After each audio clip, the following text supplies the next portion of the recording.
నమస్కారం. ఈరోజు మనం వందల ఏళ్ల క్రితం నాటి ఒక అద్భుతమైన కథను తెలుసుకోబోతున్నాం. 5 ఏళ్ల పసిపిల్లల కోసం చెప్పిన కథలా అనిపించినా ఇందులో జీవితాంతం గుర్తుంచుకోవలసిన ఒక గొప్ప పాఠం దాగి ఉంది. మనందరిలో ఒక అద్భుతమైన శక్తి ఉందన్న విషయాన్ని ఇది చాలా సున్నితంగా వివరిస్తుంది. మరి ఆ కథ ఏంటో, అందులోని అసలు రహస్యమేంటో ఇప్పుడు విశ్లేషిద్దామా?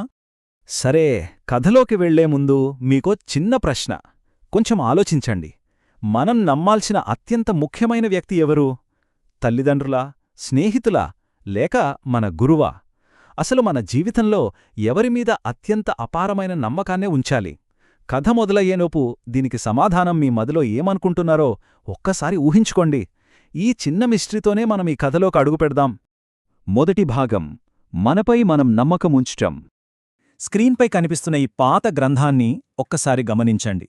ఇక్కడే మన కథకు సంబంధించిన ఒక ముఖ్యమైన ఆలోచన మొదలవుతుంది. అదేంటంటే, పాతకాలపు గ్రంథాలన్నీ ఎప్పుడూ కష్టంగా, అర్థం కానట్టుగా ఉండవు. నిజానికి వాటిలో ఎంతో సులభంగా అర్థమయ్యే, మన మనసుకు హత్తుకునే అద్భుతమైన పాఠాలుంటాయి. ఈ కథ కూడా అలాంటిదే. అసలు గ్రంథంలో చెప్పిన ఈ ఆత్మవిశ్వాసమంటే ఏంటి? చాలా సింపుల్గా చెప్పాలంటే, మనకు మనమే ఒక మంచి స్నేహితుడిగా ఉండటం. ఎవరికైతే వారిమీద వారికి అపారమైన ప్రేమ, నమ్మకం ఉంటాయో వాళ్లే ఎప్పుడైనా సరే మరింత ఉన్నత స్థాయికి ఎదగాలని కోరుకుంటారు కదా. మన లోపలి బలాన్ని గుర్తించి మనమీద మనం నమ్మకం ఉంచడమే అసలైన ఆత్మవిశ్వాసమని ఈ గ్రంథం స్పష్టం చేస్తోంది. రెండో భాగం, గురువు మరియు పండు. కథలో ముందుగా మనం తెలుసుకోవలసిన వ్యక్తి గురువు. గురువంటే ఎవరో మనందరికీ తెలుసు కదా. ఎంతో జ్ఞానమున్న ఒక తెలివైన ఉపాధ్యాయుడు. తన దగ్గరున్న గొప్ప జ్ఞానాన్ని, జీవిత పాఠాలను అందరికీ పంచిపెట్టే ఒక మార్గదర్శి. ఈ కథలో గురువుగారు కూడా అలాగే ప్రజలకు మంచి మంచి విషయాలు బోధిస్తుంటారు. ఇక్కడ చాలా ఆసక్తికరమైన విషయం ఏమిటంటే, ఆ దృశ్యాన్ని ఒకసారి మన కళ్ల ముందు ఊహించుకుందాం. గురువుగారి మాటలు వినడానికి ఎంతోమంది జనం ఒకచోట చేరారు. వాళ్ళెవరూ కూడా ఉట్టి చేతులతో రాలేదు. వాళ్లతో పాటు ఎన్నో అందమైన, రంగులంగుల పూలు, అలాగే బోలెడని రుచికరమైన పండ్లను కానుకలుగా తీసుకొచ్చారు. ఆ ప్రదేశమంతా పండ్ల మధురమైన సువాసనలతో నిండిపోయిందనమాట. మూడో భాగం, మొదటి పండు ఎవరికి దక్కుతుంది? ఇక్కడే కథలో అసలైన ఉత్కంఠ మొదలవుతుంది. జనం తెచ్చిన ఆ పండ్లన్నీ అందరికీ పంచాలి కదా. అప్పుడు ఆ గురువుగారు తన శిష్యుడికి ఒక పని చెప్పారు. ముందుగా ఆ పండ్లను కోయమన్నారు.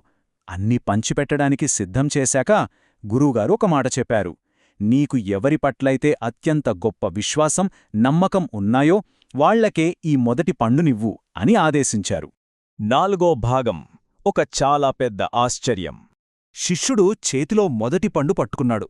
అక్కడున్న జనమంతా, ఓహో, శిష్యుడికి గురువుగారంటేనే కదా అత్యంత నమ్మకం, భక్తి ఉంటే, కాబట్టి ఆ మొదటి పండు తీసుకెళ్లి వినయంగా గురువుగారికే ఇస్తాడు అని అనుకున్నారు. కాని నిజంగా జరిగింది వేరు.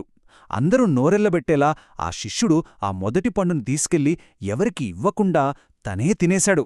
అవును, ఏకంగా తన నోట్లో పెట్టుకుని తనే తినేశాడు. అక్కడున్న వాళ్ళందరూ ఒక్కసారిగా ఆశ్చర్యపోయారు. ఐదో భాగం, కథలోని నీతి. శిష్యుడు చేసిన పని చూసి అందరూ, ఏంటిది, ఎందుకలా చేశావు అని ఆశ్చర్యంగా అడిగారు. దానికి ఆ శిష్యుడు చెప్పిన సమాధానమే మనమీ మూలగ్రంథం నుంచి నేర్చుకోవాల్సిన అసలైన పాఠం. నాకు ఈ ప్రపంచంలో అందరికంటే కూడా నా మీద నాకే అత్యంత నమ్మకం, నా మీద నాకే అత్యంత ప్రేమ ఉన్నాయి. అందుకే గురువుగారి ఆదేశాల ప్రకారం ఆ మొదటి పండును నేనే తీసుకున్నానని చెప్పాడు. అంటే శిష్యుడు గురువుగారి మాటను ఏమాత్రం జవదాట్లేదు. తనకు అత్యంత నమ్మకం ఉన్న వ్యక్తికే పండు ఇచ్చాడు. ఆ వ్యక్తి తనే కావడం ఇక్కడ విశేషం. సో ఇక్కడ అసలైన పాయింట్ ఏంటంటే, మనల్ని మనం ప్రేమించుకోవటం అంటే అది స్వార్థం కాదు. అది మనకు ఒక గొప్ప బలాన్నిస్తుంది. పసిపిల్లలకు కూడా సులభంగా అర్థమయ్యే ఈ కథ నుంచి మనం నేర్చుకోవాల్సింది కూడా ఇదే. మనమీద మనకున్న నమ్మకమే మనల్ని ఎప్పుడూ ముందుకు నడిపిస్తుంది, మనలో విశ్వాసాన్ని పెంచుతుంది. ప్రతి ఒక్కరూ తమకు తాము ఒక మంచి స్నేహితుల్లాగా ఉండాలి. అప్పుడే కదా జీవితంలో ఎదురయ్యే ఎలాంటి సవాళ్లనైనా ధైర్యంగా ఎదుర్కోగలం. మరి ఈ విశ్లేషణను ముగించే ముందు ఒక చిన్న ప్రశ్న. ఈరోజు ఎవరికి వారు తమ మీద తమకున్న ప్రేమను ఎలా చూటించుకోవచ్చు? మనకు మనం అత్యుత్తమ మిత్రుడిగా ఎలా మారగలమో ఒక్కసారి ఆలోచించండి. ఆ నమ్మకంతోనే సంతోషంగా మన తదుపరి అడుగులు వెయ్యాలి. ఈ సున్నితమైన కథ మీకందరికీ ఎంతో స్ఫూర్తినిచ్చిందని ఆశిస్తున్నాను.